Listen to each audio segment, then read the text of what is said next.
Cruising can be one of the most affordable ways to travel. Yes, really.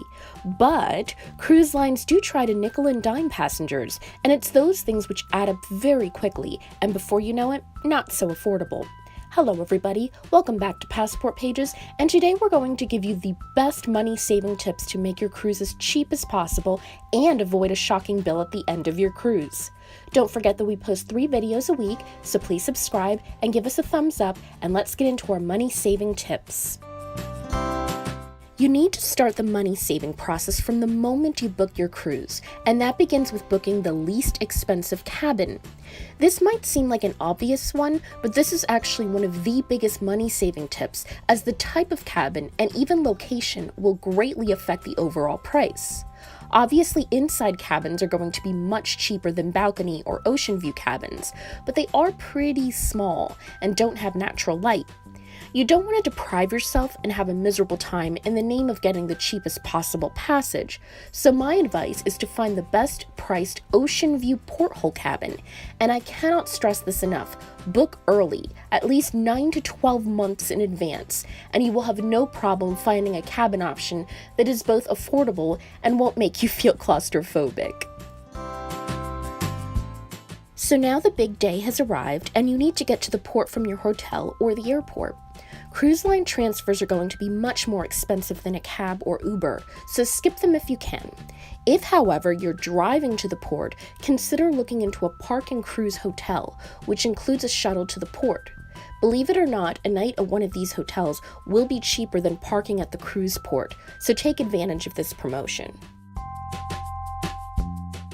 Food and drink is a huge part of the cruise experience, and at first glance it's one of the big draws because, well, everything is included.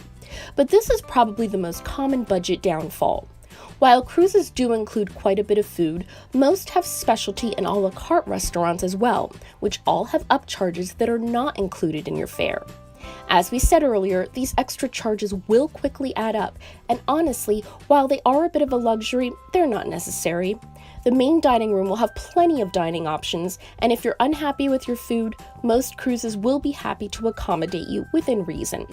And if you really feel like skipping out on the specialty restaurants will be too much of a sacrifice, set aside some extra money to dine at your favorite on your final night.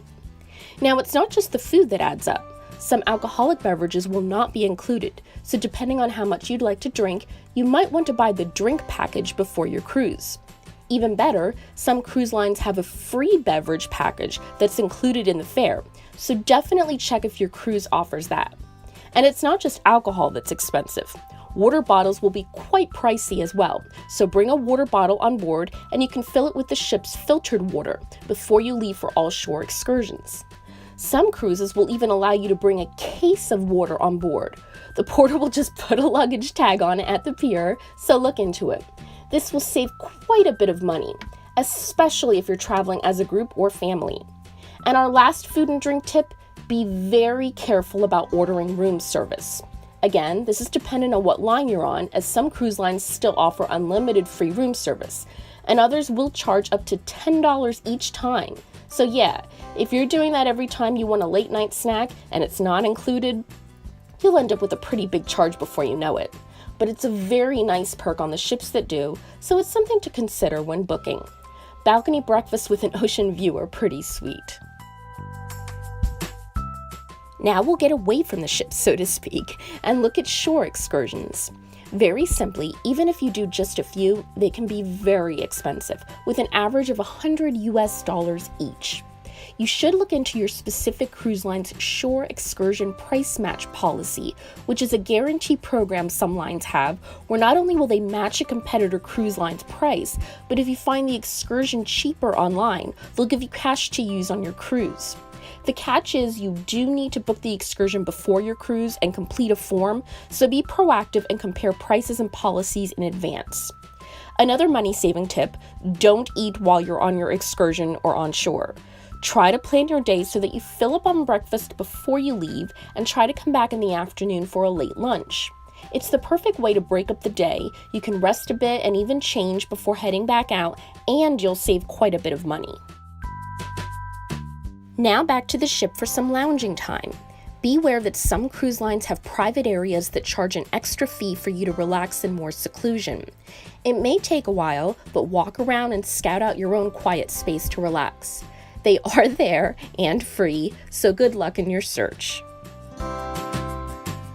So your cruise is coming to an end and you're sad because you had a wonderful time. Well, guess what? There's good news. If you book your next cruise while you're on board, you'll save big time. Usually you won't even have to choose the exact cruise and dates. Just put down a deposit, which is usually just about $100 a person, and in turn, you'll get cruise credit that you can either use on your current cruise or the one you book. It's the ideal way to save money and have another cruise to look forward to. So there you have our best money-saving tips for cruising. Do you have any others that have saved you money? We'd love to hear your own tips, so please leave a comment or any questions below. If you enjoyed this video and would enjoy more money-saving travel tips, we'd really appreciate you giving it a thumbs up and subscribing to our channel if you haven't yet. Thank you so much for watching and listening. This is Vanessa for Passport Pages, and we'll see you soon. Bon voyage!